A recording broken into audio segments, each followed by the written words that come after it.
Değerli izleyiciler, söhbətin bu bölümünde Natiq Adilov'la danışacağıq. Bir qədər fərqli rakursdan bu İran qalmaqallarını. Natiq bəy, hər vaxtınız xeyir olsun. Hər vaxtınız xeyir Qənimət bəy, hörmətli tamaşaçılar, hər biriniz xoş gördük. Bu əlbəttə çox maraqlı bir məsələdir. Demək, belə görünür ki, çox az hallarda böyük müharibələrə münasibətdə bir ölkənin ictimai rəyi bu qədər səmimi olaraq qeyri-siyasi yanaşdığı aspektdən fərqlənir. Əlbəttə, siyasət bütün hallarda var, əgər müharibədirsə. Yəni, mən nəyi nəzərdə tuturam? İrana qarşı, başqa bir ölkəyə qarşı, hansısa başqa ölkənin və yaxud ölkələrin hücumları Azərbaycan daxilində çox sərt ictimai polemika və yaxud mübahisə, didişmələr səviyyəsində mübahisələr gedir. Hətta bir-birini hədələyənlər, qanını tökməyə hazır olan tərəflər meydana çıxıb. Bilmirəm, bu tərəfdən də İran Naxçıvana bir-iki raket tullamaqla, dron tullamaqla sanki onun tərəfində olan ictimai rəy daşıyıcılarını argumentsizləşdirməyə cəhd göstərdimi? Yəni, belə alınır faktik olaraq. Amma hər halda, hətta hesab eləsək ki, bu dronlar düşməyib. Dronlar düşəndən sonra, indi biz sabahdan biləcəyik həmin argumentlər nə qədər zədələnib, yoxsa zədələnməyib. Belə bir maraqlı məsələ var. Azərbaycanda İran tərəfdarları elə belə İran tərəfdarları deyil. Bu dini inanc xətti üzrə yönələn tərəfkeşlikdir. Yəni sırf Şiə məzhəbinin daşıyıcıları həmin məzhəbin ehkamlarına görə vilayəti fəqih düsturunun, çalışıram elə ifadələr seçim ki, o ifadələr heç kimin xətrinə dəyməsin. Vilayət-i fəqih düsturuna beyyət edənlərdir. Bir də mərcəl təqlid var. Yəni, adamlar ibadət eləyəndə kimi əsas götürürlər, kimin təlimatlarını əsas götürürlər kimi. Sırf dini baxımdan izah olunacaq argumentlər var.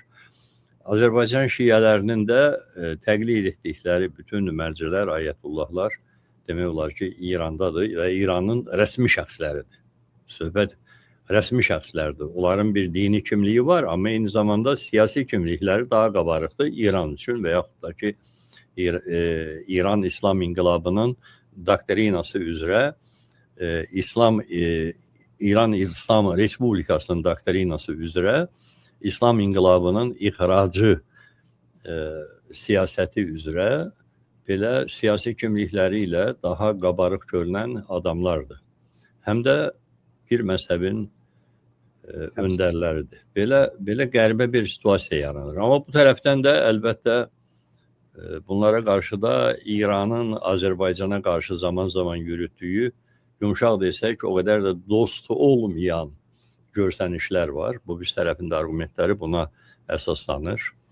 Yəni, tutaq ki, Ermənistanla münaqişə dövründə İran daha çox Ermənistana yardım edib, kimi argumentlər. Yəni, İsrail bizə kömək edib, İran bizə kömək eləməyib, Ermənistana kömək edib. Bu da insafən faktdır. Yəni, bunu da dana bilmər ki, yəni, Ermənistanın bütün silahlanma koridoru kimi İran ərazisi istifadə olunub. Məsələ oradakı Azərbaycanın torpaqları üzərindən. Yəni, təxminən belə bir situasiya var. İndi bu dilemma Azərbaycanda nələrə gətirib çıxara bilər? Bu mübahisə haraya qədər davam edə bilər? Təxminən bu mövzunu danışaq. Mən bilmirəm, biz indi hansı tərəfi təmsil edəcəyik. Güman edirəm, hər ikimiz elə hər iki tərəfi təmsil edəcəyik. Burada tərəfkeşlikdən söhbət getmir. Sadəcə bu argumentlərin saf-çürük edilməsindən söhbət gedir. Buyurun, Natiq bəy. Təşəkkür edirəm Qənimət bəy. Qənimət bəy, sənin dediyin faktorların hamısından şərikəm. Həddən artıq emosional bir vəziyyət var. Əlbəttə ki, müharibələr təkcə Azərbaycanda deyil, bütün cəmiyyətlərdə fikir cəbhələşməsi yaradır. Biz demokratik ölkələrdə də bunu görürük, qeyri-demokratik ölkələrdə də görürük. Azərbaycanda bu, xüsusən bu son müharibədə məni narahat edən odur ki, biz Azərbaycanlılar həddən artıq bütün məsələlərə emosional yanaşırıq. Müharibə məsələsi olanda da emosiyalarımız lap gücləyir. İstər tutaq ki, İrana simpatiya bəsləyənlər olsun, istər antipatiya bəsləyənlər olsun. Və bu birinci belə hadisə deyil. Və indi İran bizim sərhədimizdir. Biz görmüşük ki, məsələn, Suriya məsələsində də eyni məsələ, yəni orada müharibə gedəndə də bizim qarşıdurulmamız olurdu cəmiyyət arasında, İraqda da, hətta Ukrayna müharibəsində biz görürük ki, Azərbaycanlılar arasında bu fikir toqquşması necə emosional tonlarla zəngin olur. Əlbəttə ki, hər bir insanın düşüncəsi ola bilər lehinə, əleyhinə. Çox təəssüf ki, bizdə ictimai müzakirə səviyyəsi emosiyalardan arına bilmir. Mən əlbəttə ki, ona da tərəfdar deyirəm ki, insanlar o Sofya robotu kimi hissiz, duyğusuz olsun. Hərçənd ki, yeni nəsil robotlarında müəyyən hisslər artıq yaranır, amma ifrata qaçmaq dəhşətli dərəcədə bizdə çoxdur. Ora gəlirəm. O məsələnin üzərində durmaq istəyirəm ki, biz müzakirələrdə, xüsusən kənar ölkələrdə cərəyan edən proseslərdə ən azı bir-birimizi təhqir eləməkdən çəkinməliyik. Bax, bu müharibə başlayandan bəri hər iki tərəfdən, yəni İrana və yaxud da İsrail və Amerikaya simpatiyası olan və yaxud da antipatiyası olanlar arasında 100 minlərlə insan vətən xaini, alçaq, qanı xarab və s. elan olunur. Söyüşə girənlər belə var yəni. Bəli, ona görə gətirirəm ki, yəni biz gedən müzakirələrə diqqət eləsək, baxaraq ki, 3-cü cümlədən sonra artıq söyüş təhqir başlayır. Yəni bütün cəbhələrdə. Bax, bu bizim ümumiyyətlə müharibədən kənar bir problemimizdir ki, biz nəhayət diskusiyaları, müzakirələri ən azı biraz səviyyəcə yüksəltməliyik, arqumentləşdirməliyik, hisslərimizdən arındırmalıyıq. Bu vəziyyətin yaranmasında biz nə qədər inkar eləsək də dini təəssübkeşlik var. Mən xatırladıram, Qənimət bəy, sən mənə daha yaxşı kömək eləyəcəksən, çünki o zaman mən uşaq idim. Mən ilk belə gərgin, emosional müzakirə zamanı xatırlayıram, Amerika-İraq savaşında Səddamın Küveyti işğal olunmasından sonra. Bəli, onda da vardı, bəli. Və mənim yadıma gəlir ki, biz çox rahatlıqla statistikanı araşdıra bilərik. Səddam adı Azərbaycanda ən çox o zaman verildi. Baxmayaraq ki, İraq özü rejim olaraq İran tərəfindən şiələrin düşməni sayılırdı. Xeyli sayda şiə icmasına orada zülm etmişdi. Elm adamlarına, dindarlara, şiələr üçün müqəddəs olan ziyarətgahlara ziyarət edilməsinin qarşısını almışdı. Buna baxmayaraq şiə Azərbaycanı və yaxud da böyük əksəriyyəti o zaman ateist ideologiyasının təsirində olan Azərbaycanlılar İraqı dəstəkləyirdi. Qəzetlər İraqı dəstəkləyirdi, ictimai siyasi xadimlər və cəmaət. Hərçənd İraqla dediyim kimi o zaman Azərbaycan arasında bir yaxınlıq yox idi, alış yox idi, veriş yox idi. İraq sözün əsl mənasında gözdən İraq bir respublika idi. Sadəcə o dini hisslər ki, mən onu kiçiltmək istəmirəm, amma İstər-istəməz o da emosionaldır da. İlkin olaraq deyirsən ki, müsəlman qardaşımı filan kəs bombalayır.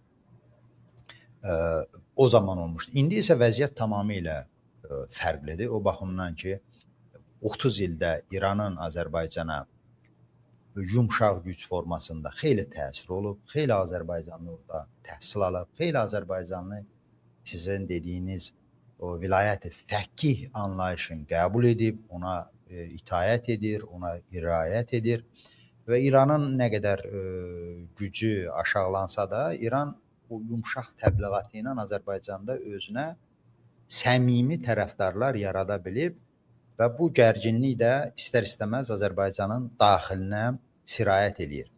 Mən ictimai müzakirələrin istər İranda olsun ki, İran bizim üçün çox vacibdir ki, orada ən az Azərbaycanlılar yaşayır və qonşumuzdur. İstər nə bilim Kubada olsun, Venezuelada olsun, Azərbaycan cəmiyyət tərəfindən müzakirə olunmasına yaxşı baxıram. Amma əvvəl dediyim kimi burada dozanı qaçırtmaq lazım deyil. Biz fikir verirsinizsə Qənimət bəy, həddən artıq xarici siyasətə köklənmişik. Azərbaycan əhalisinin artıq 85%-ni rahatlıqla götürüb Xarici İşlər Nazirliyində işə qoymaq olar. Hamı xarici məsələlər üzrə ekspert olub. Bilirsiniz, mənim atamın yadımda saxladığı bir neçə tövsiyə var. Biri də bu idi ki, o zaman qarayol olmuş cəmi 1-2 kanal var idi. Orada da həm gündə bir dəfə multfilm zad və uşaq verilişi göstərərdilər, göstərməzdilər. İndi mən də təbii uşaq olaraq baxmaq istəyirdim. Atam da mənim riyaziyyat müəllimi idi. Əksər riyaziyyat müəllimlərinə xas sərtlik onda da var idi. Qarşı çıxırdı televiziyaya baxmağıma və sözü belə olurdu ki, bala, o maraqlı veriliş qutaracaq, başqa maraqlı veriliş başlayacaq. Yəni bir veriliş qutaracaq, o birisi başlayacaq, sən elə yapışıb qalacaqsan orada və dərs də gedəcək. Sənin zamanın gedir, sən şagirdsən. Dərsi oxumalısan ki, sabah nəticə göstərəsən. Bax, o tövsiyəni mən bu xarici məsələlərə şamil eləmək istəyirəm ki, xaricdə bu və ya başqa formada maraqlı, qanlı hadisələr bitməyəcək. Dünyanın təbiəti belədir. İran müharibəsi olacaq, Kubada başlayacaq, nə bilim Çində nəsə olacaq, o tərəfdə pandemiya olacaq. Bu tərəfdə zürafələr, nə bilim üsyana qalxacaq. O bir tərəfdə nə bilim gərdəganların ovun qadağan eləməkdən ötürü aktivistlər hökumətlə döyüşəcək. Yəni bu xaricdə baş verəcək hadisələrin bitib tükənəcəyi ilə bağlı heç kim təsəvvür qurmur, mümkün də deyil. Üstəlik də internet dövrüdür. Baş verən hadisədən biz anında xəbər tuturuq. Bu planşetlərlə, telefonlarla. Bu isə o deməkdir ki, bizim ifrat xaricidə baş verən hadisələrə, özdə Azərbaycanla birbaşa bağlı olmayan bir çox hadisələrə inteqrasiya olmağımız, ora aludə olmağımız bizim daxili problemlərdən yayınmağımıza səbəb olur. Məni ən çox narahat eləyən, əlbəttə ki, mən təpədən dırnağa qədər İranda da, İraqda da, Amerikada da, Azərbaycanda da müharibənin qanın tökülməsinə qarşıyam. Müharibəni istəmirəm. Həm də ona görə ki, bax, müharibə insan hüquqlarının pozulması, məhdudlaşdırılması deməkdir. Bax, nə qədər dezinformasiyalar çıxır, uşaqlar ölür, nə bilim, qadınlar ölür. Bu müharibənin təbiətindədir. Ona görə bütün şuurlu insanlar kimi mən müharibəyə qarşıyam. Amma müharibənin müzakirəsindən önəmli, yəni mən bir Azərbaycanlı olaraq düşünürəm ki, Natiq, 24 saat mən oturub İran mövzusunda, Amerika mövzusunda danışmaqla o bədnam hala salınmış vətənimiz üçün, vətəndaşlarımız üçün nə dərəcə faydalı ola bilərəm? Mən orada özümü faydalı bilmirəm və ona görə çalışıram ki, bu xarici müharibə mövzularından həmişə kənarda qalım. Bizim dərdimiz, Qənimət bəy, bombalar atılmır, qanlar tökülmür, amma soyuq müharibə şəklində Azərbaycanda daha şiddətli müharibə gedir. Ki, insanlar çörəklə imtihan olunur. Ölkələrindən bomba olmadan qaçmaq üçün fürsət gəzir Azərbaycanlılar. Azərbaycanın 4 illik sərhədləri bağlıdır. Azərbaycanlılar banklarla bir-birlərinin borc problemini həll eləməkdən ötürü soyuq müharibə şəraitindədir. Azərbaycanlılar normal qidalana bilmir, təhsil ala bilmir. Azərbaycanın bu problemlərin qaldıran Tofiq Yağublu kimi, Əli Kərimli kimi, Rüfət Səfərov kimi, Azər Qasımlı və adın sadalamaqla qutarmadığımız jurnalistlərimiz kimi insanlarımız həbsdə çürüyür. Mən istəyirəm ki, bax, o xarici, qlobal siyasətlə yanaşı bizim Azərbaycanlılarımız eyni şövqlə bu problemlərə də diqqət ayırsın. Çünki biz hətta dünyanın ən gözəl analizlərini, ən gözəl fikirlərini xarici siyasətlə bağlı vermiş olsa, tövsiyə etmiş olsa, nə dünyada bununla bağlı bizi eşidən. Yəni o müzakirələrin o hadisələrə müdaxilə imkanı yoxdur. Həqiqətən imkanımız yoxdur da. Yəni kim düşünə bilər ki, bax burada Qənimət Zahir, Natiq Ədilov İranla bağlı ən dəqiq analizi verəcək və İran rəsmiyyəti götürüb onu tətbiq eləyəcək tövsiyəsini. Yaxşı qutarmaqdan sonra. Və yaxud da Amerika, İsrail oturub deyəcək ki, bu nə gözəl oğlanlar imiş, bizim ağlımıza gəlməyən həqiqətən qiymətli fikirləri söylədirəm. Kimsə vicdani borc olaraq fikrini bildirə bilər ki, mən bu müharibəyə qarşıyam və yaxud da dəstəkləyirəm. Amma günlərimizi, saatlarımızı buna həsr eləməyi mən həqiqətən hədər bilirəm və özümüzün ziyanına bilirəm. Burada əlbəttə ki, Azərbaycan hakimiyyətinin də belə deyək, marağındadır bu mövzular. Bax, fikir verin, müharibə mövzuları ki, Azərbaycanlıların diqqətini cəlb edir. Bunun müzakirəsinin Azərbaycan hakimiyyəti üçün o qədər problemi yoxdur. Yəni ziyansız sayır onu özü. Amma fikir verin, hansı ölkələrdəki dəyişiklik olurdu, mitinqlər olurdu, çevriliş cəhdlər olurdu.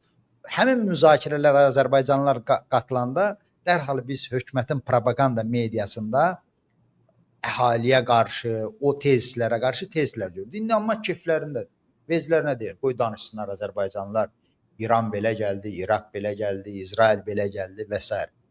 Və bu aparılan müzakirələrdə Qənimət bəy, mən hətta bu xarici siyasət mövzusunda aparılan müzakirələrdə gördüyüm qəribə mövzulardan biri nədir? Bilirsiniz, dünənləri İlham Əliyev getdi, İranın səfirliyini orada başsağlığı imzaladı, düzdürmü? Və mən açığı bir qism bizim dindarlarımıza ürəyim ağrıyır, onların çarəsizliklərinə, necə belə ziddiyyətli vəziyyətə düşməyinə. Və baxdım ki, bir neçə dindar tanıdığım şəxsən İrana simpatiya bəsləyən, eləcə də dindar olmayan, amma İrana simpatiya bəsləyən adamlar bu İlham Əliyevin jestin böyük dövlətçilik addımı kimi qiymətləndirmişdi. Olsun, amma fikir verin. Elə dünənləri məlum oldu ki, Ayətullah Xamneyə yas saxlamaq istəyən adamlar təqib olunur Azərbaycanda. Bəli. Təsəvvür edirsiniz, yəni necə bir ziddiyyət. Bir tərəfdən İlham Əliyevi öyürlər ki, mərdanəlik göstərdi, əsl qonşuluq siyasəti göstərdi ki, getdi İran səfirliyinə baş sağlığı verdi. Yəni bir əvvəlcə kağız formatında verdi, sonra getdi orada dəftərə də sözün yazdı. Amma o bir tərəfdən vətəndaşların, sadə vətəndaşlar, heç bir səlahiyyəti olmayan, tutaq ki, məndən beş bedər bir Həsir, bir Məmməd Nəsr olan bir Azərbaycanlı Xamneyə yas saxlamaq istəyir. Onu gözüm çıxdıya salırlar. Agent elan edəcəklər bu gün sabah yenə də.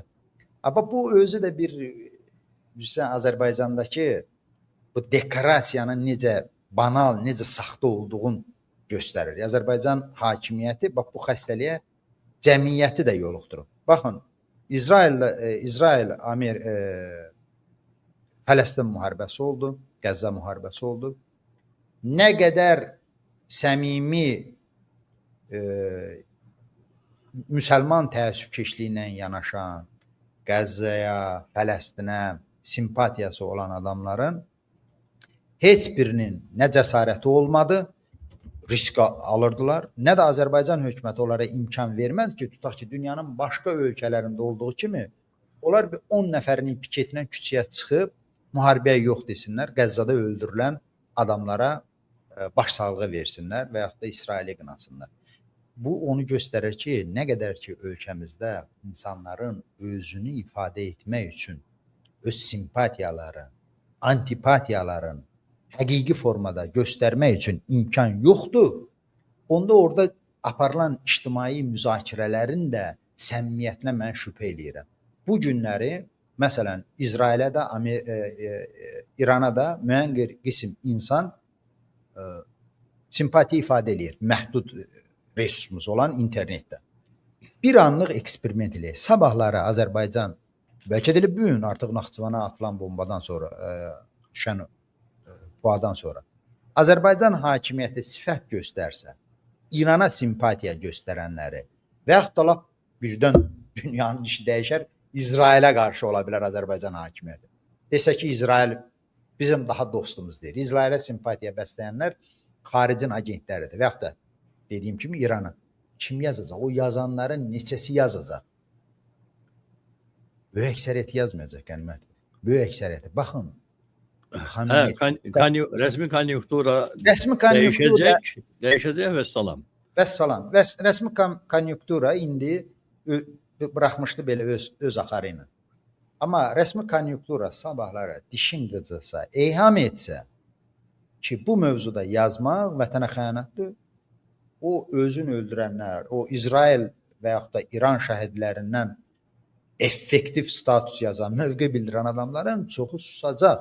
Mən bunu çoxu susmayanlar da olacaq əlbəttə, amma azlıq olacaq. Baxın, Qasım Süleymani öldürüləndə, Amerika onu vuranda Azərbaycanda hələ dindarlara qarşı ov başlamamışdı. Ona görə də müəyyən yerlərdə Qasım Süleymaninin hüzn mərasimləri verdi. Müəyyən Azərbaycanlılar yas mərasimi verdilər. Tədbirlər keçirdilər, nə bilim şəkillər, filanlar, mərsiyələr deyildi. Qasım Süleymani ilə Ayətullah Xameneinin dini nüfuzu arasında yerlə göy qədər fərq var idi. Amma fikir verin, mən diqqət eləyirəm. At çəkib kimsə də hədəf eləmək istəmirəm. Mənim elə bir niyyətim yoxdur. Xameneini dini lider kimi qəbul edən Azərbaycanlılar var. Onlar bugün baş sağlığı yazmaqdan qorxur. Ali dini rəhbərin ölümünə. Yeri gəlmişəm bir məsələni deyim. Bu hadisə ilə bağlı. Xameneyi öldürüləndən sonra Nardarana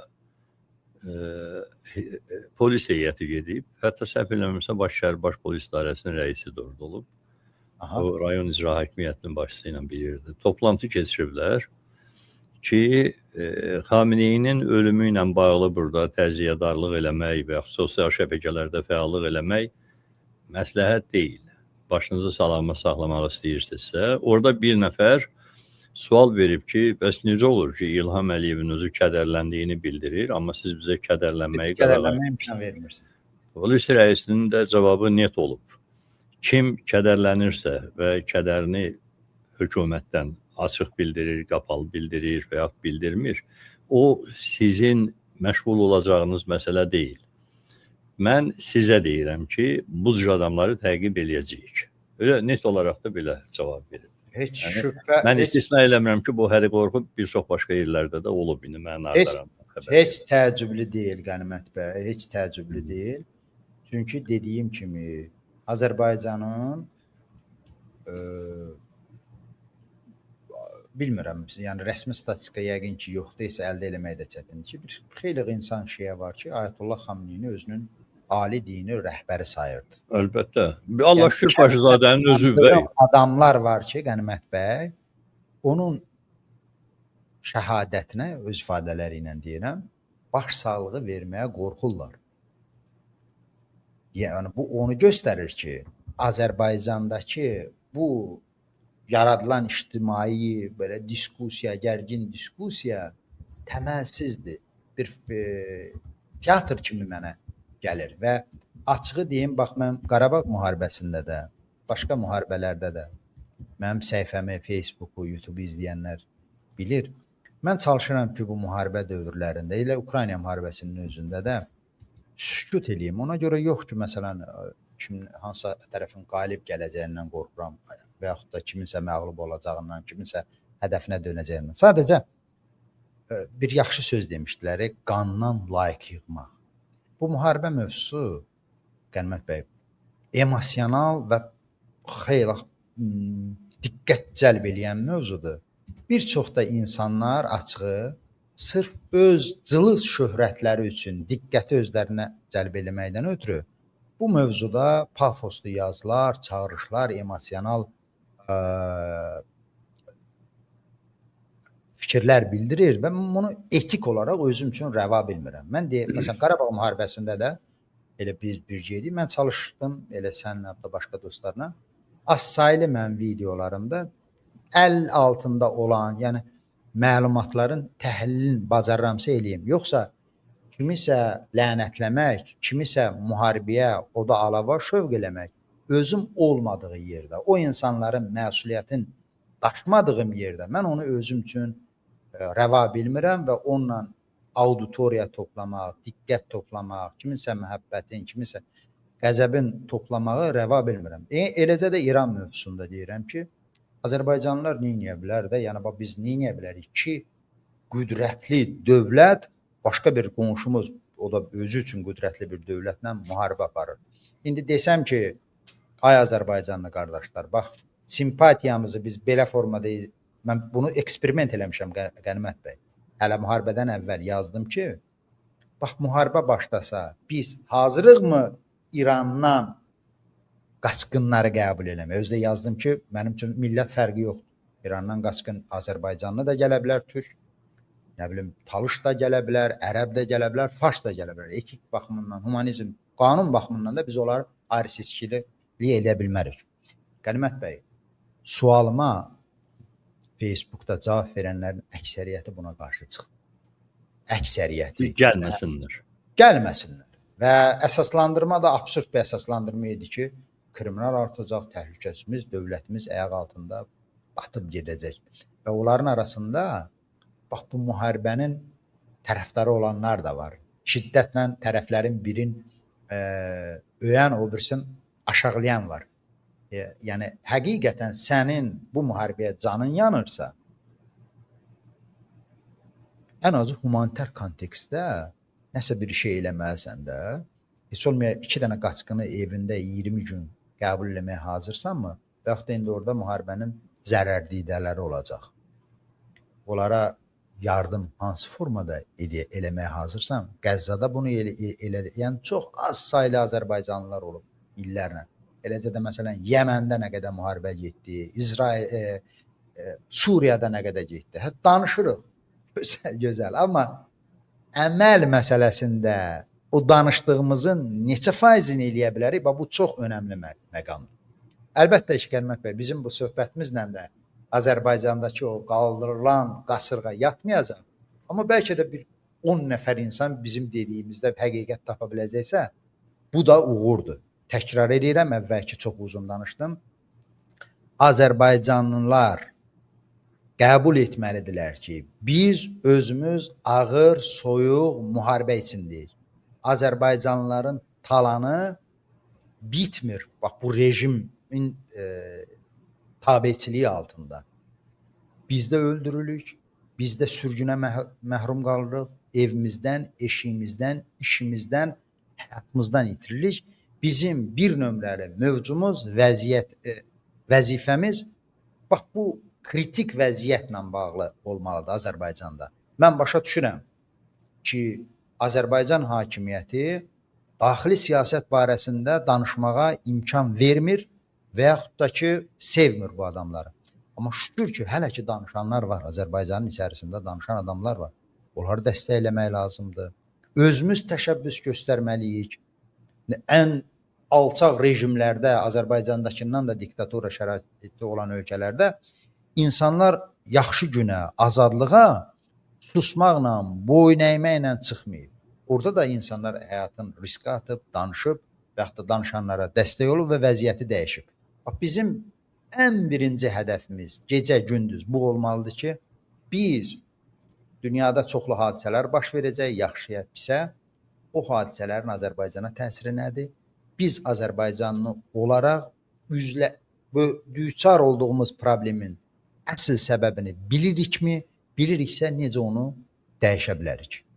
Təbii, o konkret görsək, bu İran müharibəsi məsələsi ilə bağlı. Deməli, bu rəsmi konjunkturaya bağlı olan bir fenomendir. Bunu hər kəsin bilməsi lazımdır. Natiq bəyin dediyi kimi, rəsmi konjunktura necə hökm eləyəcəksə, ictimai müzakirələrin şiddəti də ondan asılı olacaq, ona bağlı olacaq. Hər zaman B olub, bundan sonra da çox təəssüf ki, B olacaq. İkinci bir məsələ, peşəkar müzakirələrin aparılması üçün müstəvilərin olmamasıdır. Yəni, peşəkar medianın olmaması. Bu konjunktura dediyimiz məsələ nəticədir, faktik olaraq. Amma səbəbi elə peşəkar müzakirələr üçün, savadlı, bilikli, elmli mübahisələr üçün müstəvilərin olmamasıdır. Media qapadıldığına görə Azərbaycanda İranın, İsrailin, Rusiyanın, nə bilim, başqa-başqa ölkələrin hansısa qəribə təəssüfkeşlikləri meydana çıxır. Peşəkar media, hökumətin peşəkar mediası yoxdur. Çünki orada gic, o telekanallar falanlar, ağızlarına gələn hədyanlar, danışanlar, ümumiyyətlə yalan fırladanlar, onların yalanı bir qayda olaraq nəyin üzərində qurulur? İlham Əliyev yenilməz liderdir, dünya liderdir, belə səfi-səfi cici söhbətlər. Amma hətta geosiyasi məsələlərlə bağlı da əgər Azərbaycanın platformaları olsaydı, geniş ictimai rəyə həmin ekspertlərin, mütəxəssislərin səviyyəsində bildirilən fikirlər, fikir tartışmaları aparılıb çıxarılsaydı, mübahisələr bu dərəcədə acımasız, qan saçan, nifrət saçan şəkildə təbii ki olmazdı. Çox təəssüf ki, Tamamilə doğrudur Qənimət bəy. Azadlıq problemi də Qənimət bəy. Bəli. Azadlıq mühiti olmayanda bizdə çox təəssüf ki, uzun illər belə təəssürat yaranıb kütlədə ki, azadlıq ancaq elə mitinqdə belə azadlıq demək. Azadlıq çox geniş, fundamental və gözəl bir anlayışdır. Əgər akademik azadlıq yoxdursa, fikir azadlığı yoxdursa, o ekspert Yetimoğlu, Yetim Asteviyə çıxıb nə deyə bilər? Nə danışa bilər? O bir sözü deyəndə beynində 10 dəfə fikirləşməlidir. Hətta beynində hazır qərarlaşmış fikri ifadə eləməkdən ötürü 1000 dəfə fikirləşəcək ki, qardaş, bunu belə desəm Bandad dilinə rəqsə verəcək, İlham Əliyevin idarəsinə deyəcək, Hikmət Hacıyev nə deyəcək və yaxud da troll mətbuatının münasibəti nətər olacaq? O birisi, bu birisi. Azad yaradıcı fikri isə bu senzuradan, bu fikirlərdən, bu bariyerləri ağlına yəni düşünmədən belə insan fikir adamı düşünüb bir qənaətə gəlibsə, qorxusuz, ürküsüz o fikrin deməlidir. Çünki o bilir ki, fikrə görə insanı təqib eləmək, asmaq, kəsmək, bandadelə aparıb elektrikə qoşmaq məsələsi ola bilməz. İnsan özünü ifadə eləməlidir. Amma bu azadlıq problemi olduğuna görə də bütün o beynəlxalq müzakirələrdə, o troll mətbuatında, televiziyalarında apardığı söhbətlər hamısı qoşanaqara səsindən başqa bir şeydir. Çünki orada obyektiv fikri söyləmək, demək imkanı yoxdur. Konjunkturanın, prezident aparatının cızdığı tabloyun içərisində sən oynamalısan. Orada orijinal fikir və yaxud da rəsmi konjunkturanın, hakimin təbliğatının ziddinə nə ekspertlər bir söz deyə bilmir, nə də cəmiyyət bir söz deyə bilmir. Bax, Qənimət bəy, bir məsələyə diqqət ayırın burada. Təkcə İran müharibəsini götürməyək, başqa müharibələr də götürək. Məsələn, İraq müharibəsi, Amerikanın apardığı mən müharibələr deyirəm. Çünki son 10 illərdə, 20 illərdə əsas Amerikanın apardığı müharibələri göstərməklə fikrimi əsaslandırmaq istəyirəm. Baxın, Amerikanın istər İraqda başladığı, istər Liviyada, istər başqa ölkələrə müdaxiləsi, müharibəsi zamanı çox rahat şəkildə həmin cəmiyyətdən müharibə əleyhdarları, sadə insanlardan tutmuş akademiklərinə qədər çıxıb fikirlərini deyə bilirlər. Miting eləyirlər, piket eləyirlər, qəzetlərdə yazırlar. Anti-dövlət, anti-müharibə çağırışları eləyirlər. Avropada da belədir. Avropada, Amerikadan da güclüdür bu təmayül. Yəni, dövlət bir qərar verir və o qərarın bizim razılaşmağımızdan asılı olub olmayaraq dövlətin ölüm qalım mövzusu kimi təqdim eləyir. Yəni, belə rəsmiləşdirirlər ki, qardaşlar, biz keyfimizdən müharibə eləmirik. Biz müharibəni ona görə eləyirik ki, bunu eləməsək bizim öldürəcəklər. Etməməyimiz mümkün deyil şəklində. Buna deyirlər labüd şər. Yəni, şərdir, amma labüddir, etməliyik. Müharibə pisdir, amma labüd şərdir. Buna baxmayaraq, demokratik azad cəmiyyətlərdə müharibə əleyhdarları olur. Onu işğal adlandırırlar, qəsb adlandırırlar. İnsanlar özünü ifadə eləyə bilir. Mətbuatda da, akademik çevrələrdə də, küçədə də, bayırda da. Baxaq qeyri-azad ölkələrə. Məsələn, elə İranı da götürək, Azərbaycanı da götürək. Təbii olaraq tutaq ki, İranın özündə bu dəqiqə İsraili, Amerikaya simpatiya bəsləyən hakim rejimi bizim münasibətimizdən asılı olmayaraq bəyənməyən insanlar yoxdurmu? Var. Bəs onların etirazı niyə olmur? Niyə eşidə bilmirik? Bax, İran mətbuatı və yaxud da İrana simpatiya olan adamlar çox gözəl bir şəkildə qərb dairələrində Amerikanın, İsrailin bu müharibəsini pisləyən adamların mövqelərini tirajlayıblar. Belə bir fikir yaratsınlar ki, bax, görürsünüz, onlar Amerikanlar, İsraillilər özləri də bu müharibəyə qarşıdır. Bəli, var belə adamlar. Amma sizdə də var axı. Sizdə də var o əleyhdarlar, rejimin əleyhdarlar. Amma niyə insanlar onu görə bilmir? Çünki imkan verilmir. Adamlar özlərini ifadə eləsin. Bax, bu da ən ciddi problemlərdir. Demək, müharibələrin də kökünə geçsək, bax, bu atışın, vuruşun, diplomatiyanın dalan dirənməsinin də kökündə mən bunu görürəm ki, demokratiya insanların özünü ifadə, azadlıqlarını realizləşmə imkanlarının boğulması dayanır. Kim burada, yəni bu indi başlanan qanlı müharibənin səbəbkarın harda axtarır, necə axtarır, mənim üçün mövzu başqadır. Mənim üçün mövzu demokratiya mövzusudur. İnsanların özünü ifadə etməsi, nin məhdudlaşdırılmasıdır ki, bu problemi indi Azərbaycan özü amansız formada yaşayır.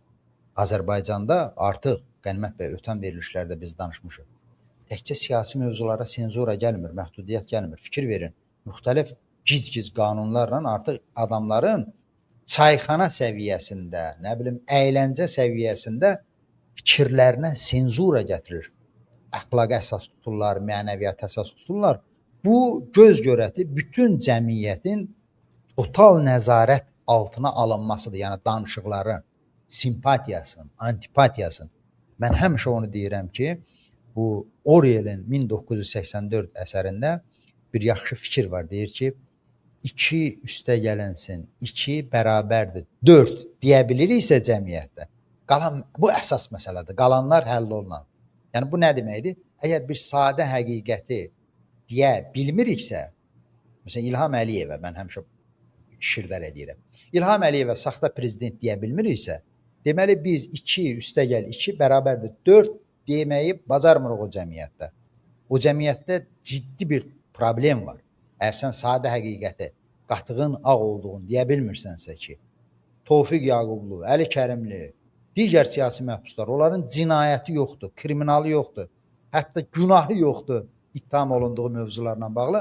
Amma sən hökumət, şərsən, əclafsan, o adamları həbsdə çürüdürsən. Yəni bu çox sadə həqiqətlərdir. 2 üstə gəlinsin 2, bərabərdir 4. Bu Azərbaycanda deyilmirsə, bizim öz dərdimizə ağlayan lazımdır. Biz öz dərdimizə ağlamalıyıq. İran da, Turan da, Amerika da filan da, onların əmin olun ki, bizdən də artıq siyasətçilər də var, ekspertlər də var. Məsələləri bu və ya başqa formada yoluna qoyacaqlar, ya qanlı, ya qansız. Biz dönüb bir özümüzə baxmalıyıq. Uzun-uzadı demək istədiklərim Qənimət bəy. Bəy, çox maraqlı bir məsələ var. İndi bayaq Fuad bəylə danışdıq bu məsələlər biraz ətraflı. İran dronu gedib düşüb Naxçıvana. Aeroportun gülləsini vurublar, bir də bir məktəb binası. Çox da ola bilərdi, bir neçə belə obyekt ola bilər ki, vurulan.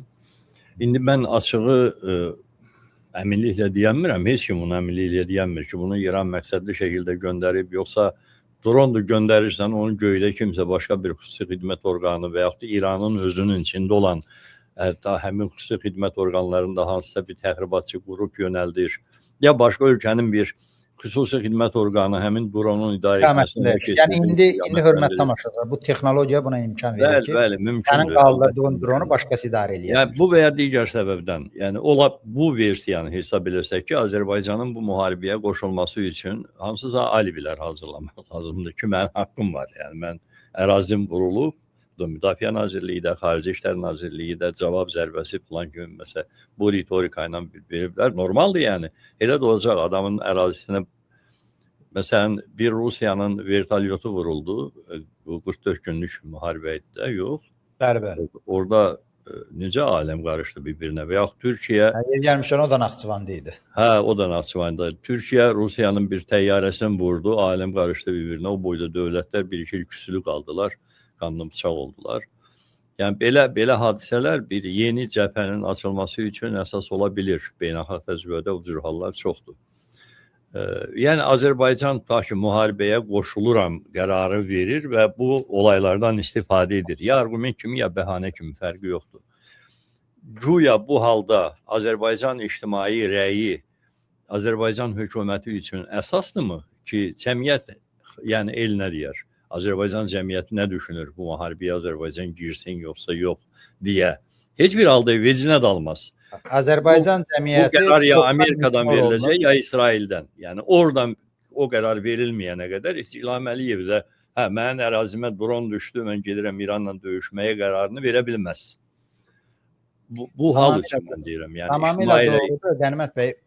Bizim elə ən böyük problemimiz o deyilmiş ki, cəmiyyətlə hakimiyyət arasında əks əlaqə prinsipi pozulub. Yəni faktiki olaraq cəmiyyət ignor olunub. Bizim tale yüklü mövzularımız cəmiyyətlə müzakirə olunmur. Mənlə tutaq ki, qiymət artımı, pensiyasılarının yaşının artımı kimi məsələləri demirəm ki, bu normal ölkələrdə belə qanunlar, tutaq ki, cərimə müəyyənləşdirilir. Əvvəlcə bu cəmiyyətdə müzakirə olunur. Bu qanun parlamentə getməmişdən əvvəl bütün normal cəmiyyətlərdə dövlətlər kütləvi informasiya vasitələri ilə, partiyalarla müxtəlif formada diskussiyalar aparır ki, cəmiyyətin ümumi rəyini öyrənsin. Ondan sonra onlar verilir deputatların müzakirəsinə ki, baxın görün, cəmiyyətdən bu təkliflər gəlib, bizim də layihəmiz budur. Ortaq bir qərar çıxardırlar. Qənimət bəy, Azərbaycanda deputatların hətta xəbəri olmur. Prezident Mən onu da deyəcəkdim ki, İlham Əliyevi nəinki ictimai rəyi, hətta konkret məsələlər üzrə zəruri sayılmalı olan dövlət orqanlarının rəyi belə maraqlandırmır. Ölənlərin rəhmət. Nümunə verim də Qənimət bəy. İlham Əliyevin növbədən kənar seçkisi oldu, yoxsa parlament seçkisi. Onu biz müxalifətçilər yazmışdıq ki, seçkiyə gedəcək. İlham Əliyev növbədən kənar seçkiyə gedəcək. O zaman Siyavuş Novruzovu hələ qanlamamışdılar. Siyavuş Novruzov Yeni Azərbaycan Partiyasının qabaqda gedəni idi. Siyavuş Novruzov çıxıb dedi ki, bunu deyən adamlar erməni pərəstlərdir. Ermənilərdən sifariş alırlar. Bir aydan sonra seçki getdi. Yəni bu nə deməkdir? Yəni sizin və mənim dediyim sözdür ki, seçkiyə gedən hakim rejim öz baş funksionerim, qabaqda gedən hörmətli funksionerin belə xəbərlər eləmir ki, biz belə bir şeyə hazırlaşırıq. Yəni Azərbaycan bir adamın, bir ailənin kaprizi ilə, istəkləri ilə, nifrəti ilə, sevgisi ilə idarə olunur və bizim də ən böyük problemimiz budur ki, cəmiyyət üçün, dövlət üçün vacib məsələlər qalıb bir adamın, bir ailənin iradəsində. Bu belə olmamalıdır. Bunu nə qədər allı, güllü, ballı formada Azərbaycanlılara da çatdırsalar ki, dahidir, ancaq o bilir, nə lazımdır, o vaxtında eləyəcək. Bu birincisi insanları avam yerinə, cahil yerinə, lap dəqiq deyirəm ki, tupoy yerinə qoymaqdır ki, siz heç nə bilmirsiniz. Və bunu deyən adamlar əslində o ünvanı özlərinə götürür ki, mən elə taxtabaşdan bir fərqim yoxdur, mənim qandığım, qrafam yoxdur, ümumiyyətlə özümü vətəndaş yox, kölə, təbə hiss eləyirəm, mənim yerimə özümlə bağlı qərarları ilə təkcə bir nəfər verəcək. İkinci bir tərəfdən bunun nə elmi, nə mənəvi əsası yoxdur. Azərbaycan hələ kağızda da olsa respublikadır. Bu qanunla idarə olmalıdır, müzakirələr olmalıdır və cəmiyyət öz vacibliyini hiss eləməlidir ki, bu qərarlarda mənim rolum var. Yəni, bunlar özləri qərar verir, sonra cəmiyyəti ho-ho ilə ona uyğunlaşdırırlar. Biz də belə deyirik ki, bizim rəylərimiz nəzərə alınır. Hansı rəydən söhbət gedə bilər? Hansı ciddi ictimai zirvəyə qalxan müzakirəni Azərbaycan hökuməti özü üçün deyib ki, cəmiyyətdən belə çağırışlar var, qəbul edirik. Uşaq pulu ilə bağlı nə qədər kampaniyalar oldu. Devalvasiyadan sonra banklara olan borcların dollarla yox, manatla qayıdılması ilə bağlı nə qədər çağırışlar oldu. Qazilərin maaşının, müavinətinin 80 manatdan heç olmayan 100 manata qaldırılması ilə bağlı hamı deyir. Necə eşidir hökumət? Heç vecinə də olmur. Əksinə, rəsmi ritorika əks argumentlər çıxardır ortalığa ki, niyə bunu eləmirik və çox zaman bu argumentlər bu şəkildə ümumiləşdirilə bilər ki, əcəb eləyirik. Əcəb eləyirik şəklində, yəni biz belə istəyirik. Heç kim bizə təsir eləyə bilməz. Nə kənardan, nə içərdən, təxminən belə bir səfə bir şey. Və arada, məsələn, İranın xarici siyasətinin, baxın, bugünkü baş verən bu faciəli hadisələri gətirib çıxaran həmin xarici siyasətin müəyyənləşməsində İran cəmiyyətinin heç bir iştirakı olmuyor. İranın ictimai rəyinin bu proseslərə gətirib çıxaran siyasətin müəyyənləşdirilməsində heç bir rəyi nəzərə alınmayıb, yoxdur. Orada da bir avtoritar rejim var, onlar da elə eləyir, əcəb eləyirik. Azərbaycanın da istər daxili, istər xarici siyasətinin müəyyənləşməsində Azərbaycandakı ailə rejimi heç zaman ictimai rəyi vecinə almayıb. Arada nə baş verir? Məsələn, bu günlərdə qəribə bir hadisə baş verdi. Çox yaxından tanıdığım və şəxsiyyətinə də böyük hörmət bəslədiyim bir dindar qardaşımız var. Adı çəkmək istəmirəm əlbəttə.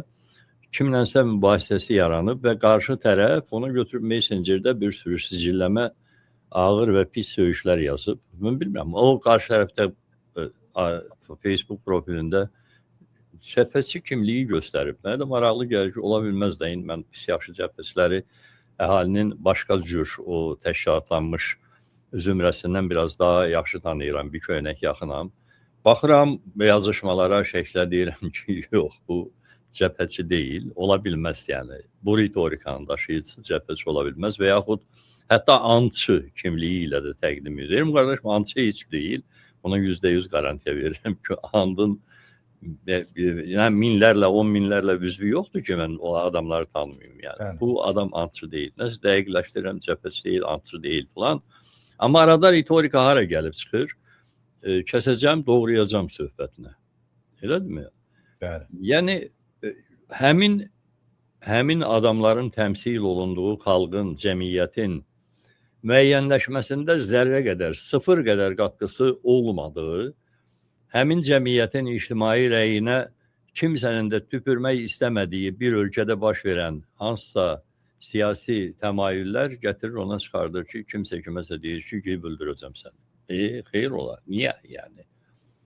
Nə məsələdir? Mən yəni bu misallı çəkməklə onu demək istəyirəm ki, Natiq bəyin sözünə qüvvət bir ölkədəki ictimai rəyin əsas həlledici proseslərə təsir imkanı sıfırdır, sıfırdan da aşağıdır.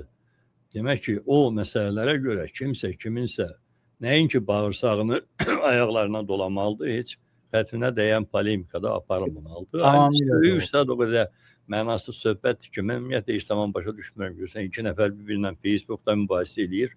Bir-birində var, yox qoymur, ana bazı qoymur. Mən heç başa düşmürəm. İki mübahisə eləyən kişinin hər iki tərəfində olan anasının, bacısının nə günahı var ki, onlar onu müstəviyə çəkib orada biabır edirlər. Bu məsələnin bir tərəfi, ikinci tərəfdən o söyüşü söyən adam həmin söyüşlərə özün açıq elan eləyir ki, o söyüş söyür də. Bu sırf şəxsi müstəvidə, yəni adamların keyfiyyət göstəricisini nümayiş etdirən bir məsələdir.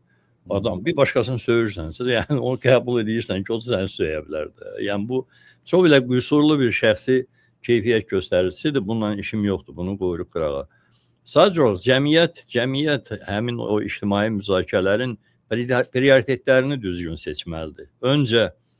Öncə sizin olduğunu güman etdiyiniz hökumətin, dövlətin siyasətinə təsir göstərə biləcək ictimai rəy mexanizmlərini yaratmaq lazımdır.